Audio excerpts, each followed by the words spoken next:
De verdad. Bueno, muchas gracias a ustedes. Imaginando que debe estar hasta aquí. Sí, tenemos mucho trabajo, Sí. pero bueno, ahí estamos, contentos de poder hacernos cargo de nuestras responsabilidades y con, obviamente, las tensiones del caso, ¿no? Porque no son sencillas las tareas que uno tiene que llevar adelante, pero bueno. ¿Cuáles son las responsabilidades del gobierno en este caso de los 3 fugados? Mira, primero me parece que lo que hay que dejar bien sentado cada vez que hablamos de esto es que lo que estamos viendo es patente lo que nos deja un gobierno, ¿no? Primero, o sea, porque, a ver, no hace un mes que tenemos en este momento la gestión de la provincia de Buenos Aires en nuestras manos. 4 semanas hoy. Exacto, y la verdad es que creo que esto hay que marcarlo, porque toda esta situación de no tener fuerzas de seguridad que puedan responder de manera eficaz y eficiente a una situación como esta, y además un sistema penitenciario que también, ¿no?, tiene estas debilidades o estas complicidades enormes con el narcotráfico.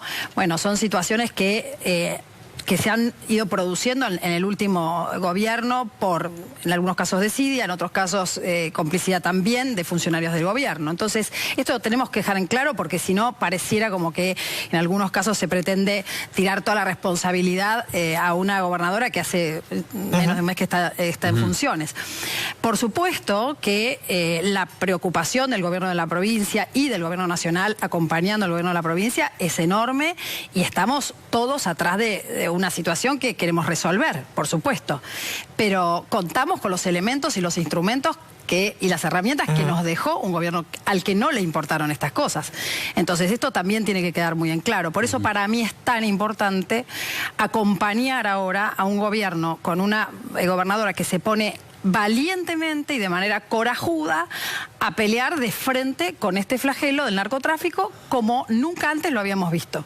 Ahora, este episodio, ¿usted cree que les modifica la perspectiva que tenían respecto de algunas cosas que habían que cambiar? Es decir, que a lo mejor les hace ver que lo que hay que cambiar es mucho más profundo de lo que ustedes suponían.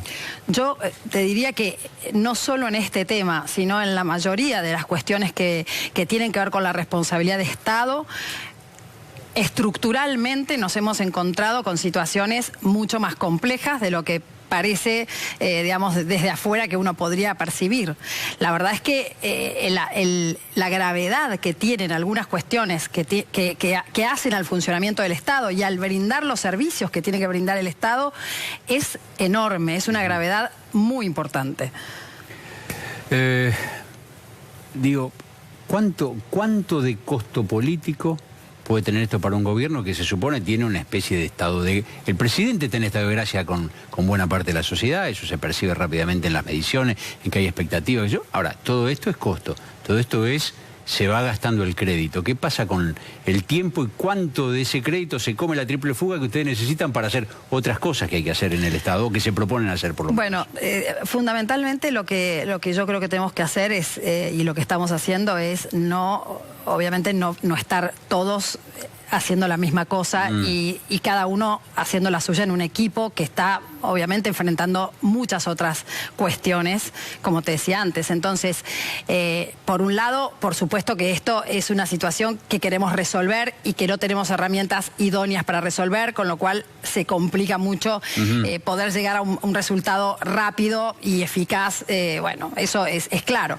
Pero de cualquier manera, creo que también nosotros estamos enfrentando otras situaciones que la gente ve claramente que son situaciones que eran difíciles, que hacían, por ejemplo, muy complicada la producción, la exportación, las economías regionales, la situación de las pequeñas y medianas empresas, que empieza a tener ahora un ordenamiento y unas reglas de juego mucho más acordes a lo que la Argentina necesita para generar empleo. Hace 4 años que no se genera un solo empleo genuino en el sector privado y las reglas de juego que estamos empezando a poner en marcha y que estamos empezando a implementar, le están dando a las economías regionales, a las pymes, al sector agropecuario, un aire que, bueno, que ya empieza a poner a los agentes económicos en otra situación. Entonces, así como tenemos este problema, también estamos resolviendo otros que eran graves y que parecían que iban a hacer una explosión económica, como la cuestión del cepo, y sin embargo se van ordenando de una manera bastante adecuada, ¿no? ¿Cómo ve la evolución de precios precios de los bueno, de primera necesidad. En ese es otro lugar donde estamos poniendo el ojo de manera muy clara, porque nosotros vimos en algunos sectores, en varios sectores, que se apuraron en el gobierno anterior. Además, esto sucedió antes de que nosotros subiéramos o estuviéramos en la gestión, subieron precios que, digamos, con una expectativa de que el dólar no sé a dónde se iba a ir, y el dólar no se fue a ese lugar. Entonces ahora estamos en algunos sectores logrando que se vaya un poquito para atrás, como el sector de laboratorios, en algunos sectores alimenticios, en otros diciendo, si se sigue aumentando, abriremos la importación de ese sector de manera tal de generar una competencia que baje los precios, y esto, por supuesto, digamos, genera también un freno en algunos empresarios que están queriendo aumentar precios. Así que esa es otra de las tareas muy importantes que tenemos en este momento, a la cual el equipo económico y todo el gabinete que hace a ese sector se está, digamos, se está ocupando, ¿no? Ahora, dígame, usted cómo lleva un mes el gobierno, ¿no? Seguramente usted hará un balance, digo, y sacando el caso este que estuvimos hablando de la triple fuga, ¿qué fue lo que no le gustó de este primer mes y qué fue aquello que usted dice, bueno, esto acá me parece que lo hicimos muy bien, por aquí caminamos bien, por aquí no caminamos bien? Yo creo que en general podría decir que, a ver, yo me siento muy orgullosa de lo que venimos haciendo, primero porque hay un equipo que está trabajando de una manera absolutamente abnegada, te diría. O sea, acá no hay gente que se toma fines de semana, no hay gente que prácticamente se vaya antes de las 10 de la noche o de las 11 de la noche a la casa. La verdad es que es un equipo que se está poniendo al frente de los problemas en serio. La segunda cuestión, me parece que el presidente ha tomado las riendas del poder, ¿no? O sea, realmente toma decisiones y las decisiones se implementan rápidamente, se llevan adelante y con sustento, digamos. Hay realmente sustento detrás de cada una de estas decisiones. Y la tercera cuestión que me parece que es importante es que se resuelven problemas que parecían, como decíamos lo del cepo, ¿no? Que parecían que, porque ahora como se resolvió más o menos bien, parece que, bueno, nos olvidamos de ese tema, pero como decíamos con el ministro de Economía, Alfonso Prat-Gay, no dejemos de valorar que esa situación costó mucho, mucho trabajo para ponerla en caja y se puso en caja de una manera muy razonable. Entonces, creo que la relación con la sociedad es distinta. El presidente abre el juego, es un presidente y todo un equipo que se relaciona con los distintos sectores de la sociedad, tratando de que seamos todos socios de una Argentina que tiene que ir para adelante y que, digamos, que tiene que tomar las diferencias y las divergencias como una riqueza para que el país vaya adelante. La relación con el mundo, que ya tiene otro cariz totalmente distinto. Los países están muy expectantes y con muy buena predisposición.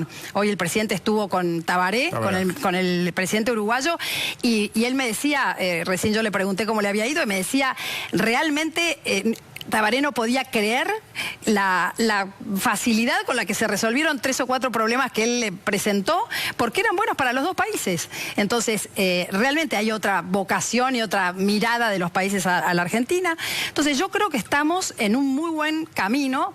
Si te diría ¿qué podríamos corregir? Agrio, yo creo que una de las cosas que podríamos haber planteado por ahí con más plafón político, con un trabajo previo político mejor realizado, fue el tema de la Corte.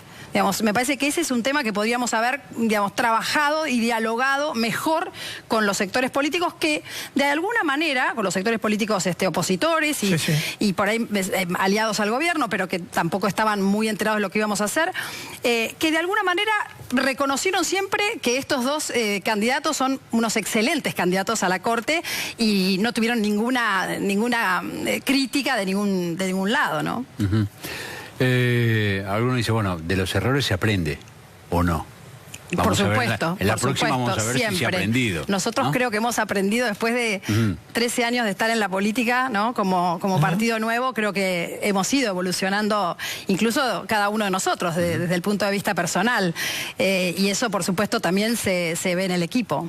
Las 2.035 cesantías del Senado, esto ya es un tema suyo. Sí. Suyo y de otro bloque del Senado que después hemos visto, ahora hay lío. Hoy Pichetto, por haber apoyado, tiene lío en su propio bloque. Pero sigue apoyando. No digo que no. Pero digo, no es un tema sencillo. Sí. Son 2.000 personas con cara, con nombre. Sí.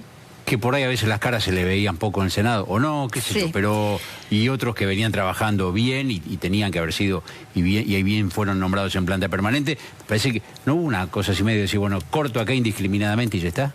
A ver, el tema es así.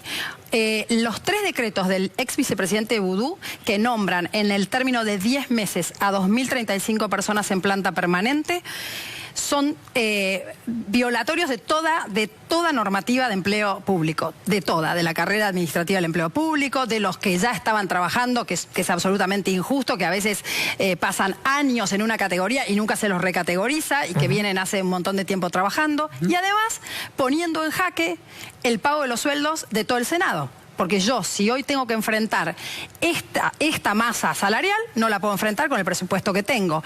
Le tengo que pedir al presidente más de 1.000 millones de pesos para poder enfrentar esta situación que me dejan los 3 decretos. La problemática, ¿cuál es? Es que como esos 3 decretos desde enero del 2015 a enero del 2016, en un año efectivizan a estas personas en la planta permanente y después es muy difícil, casi sería imposible de poder sacarlas de la planta permanente, cuando no corresponde que estén. Ustedes saben que la planta permanente, y hay que explicarle bien a la gente, la planta permanente del Estado es algo muy importante, son los funcionarios que la burocracia estatal que resuelve los problemas, digamos, pero con continuidad en el cargo. ¿Por qué? Porque hicieron concursos, porque dieron sus exámenes, porque hicieron procedimientos para ingresar. ¿Y cómo se entra a la planta permanente? Cuando sale alguien, porque si no, la planta se va aumentando y llega un momento en que los presupuestos de los organismos terminan siendo solo salarios. Entonces yo después no puedo arreglar el edificio, el Ministerio de Educación no puede hacer escuelas, el Ministerio de Salud no puede mantener los hospitales. ¿Cuántos salarios del Senado? Más del 90% en este momento. ¿Del presupuesto? Sí, si yo le hiciera caso a estos tres decretos, es más del 100%, porque tengo que pedir plata. Entonces, ante esta situación, lo que tenemos que hacer es lograr que esta gente no se efectivice en el empleo, porque si no después tenemos esta dificultad. Y por eso es que tomamos esta medida de los 2035 en conjunto. Toda esa planta era planta política. Toda esa planta debería haberse ido con los senadores o con los funcionarios políticos que entraron en su momento al Senado. Hay una planta transitoria que es política, que entra con los políticos al Estado y se va con los políticos. Debería irse con los políticos. Exactamente. ¿Qué hemos hecho en estos últimos años? Y ya venimos, yo creo que esto ha ido, digamos, agravándose en los últimos años, pero venía de hace tiempo. ¿Qué hemos hecho? Cada vez que un político ingresa, deja a sus asesores o parte de sus asesores como planta permanente del Estado. Y entonces estamos en una situación de quiebra de la mayoría de los organismos públicos en términos de presupuesto. Y nos cuesta muchísimo hacer las cosas que tenemos que hacer para llegar a la pobreza cero, para que podamos combatir el narcotráfico y tener fuerzas de seguridad con equipamientos, como decía el propio cronista de ustedes recién, equipamientos adecuados a los casos que tenemos que enfrentar. Entonces, el Estado no puede darse el lujo de convertirse en el lugar donde le damos trabajo a nuestros asesores, o a nuestros militantes, o a nuestros parientes, o a nuestros amigos. El Estado tiene que ser algo muy importante de cuidar, porque es es la entidad que le da a los ciudadanos, con su esfuerzo de pagar los impuestos, la educación, la salud, la seguridad, la justicia. Y si seguimos tratando así el Estado, no lo vamos a poder hacer nunca más. Entonces, creo que esto hay que tomar conciencia. Por supuesto que vamos a mirar después si hay alguna injusticia. De hecho, ya hemos reincorporado a algunas personas que tenían que tenían problemas de discapacidad, eran personas con discapacidad y que obviamente son muchísimo más, tienen muchísimo más debilidad y muchísima más problemática para conseguir un empleo y están cumpliendo funciones. Entonces, obviamente que vamos a considerar, hicimos una comisión revisora para mirar cada caso que pueda tener justificación real. Pero en algunos casos, que esto lo quiero también aclarar, mucha gente dice, bueno, pero esta persona estaba trabajando o pretendía trabajar y no le daban tareas. Es que el problema es que no solo tenemos que tener, una planta permanente que sea capacitada, profesional, con la carrera administrativa que pueda realmente enfrentar con la complejidad que tienen los problemas hoy. brindar los servicios a la gente, sino que hay muchas veces que tengo 5 personas para la misma tarea. Y eso, aunque las 5 quieran trabajar, es lo mismo que si yo pongo 4 maestras en un curso. Hay una maestra que tiene que estar frente al curso, no pueden estar 4 por más que las 4 quieran trabajar. Entonces, tenemos que tomar conciencia del problema real que tenemos. A mí, ¿qué más me gustaría que hacerme la distraída con este tema? O sea, qué felicidad sería no tener que enfrentar estas problemáticas y tomar estas decisiones. Pero tenemos que hacernos cargo alguna vez los funcionarios públicos de verdad del costo que puede tener una medida como esta, de lo doloroso que es tomarla, porque yo te aseguro que hace 3 noches o 4 que me cuesta dormir, porque no es fácil hacer esto, pero hay que hacer las cosas con seriedad, porque si no, no vamos a poder urbanizar las villas, no vamos a poder hacer que la gente pueda tener desde 3 años la salita maternal para que la mamá pueda ir a trabajar y el niño esté bien estimulado desde la primera infancia y no se nos sigan generando las brechas sociales que tenemos en la Argentina. Entonces, esto es importante tenerlo en cuenta y empezar a tomar conciencia de la seriedad que tenemos como grave problema del Estado en este momento. Perdón que fui tan larga. No, gracias. Muchas gracias. A ustedes. Mucha suerte. Esto recién empieza. Exactamente. En 31 segundos, ni uno más ni uno menos, Beatriz Serna en Código Político.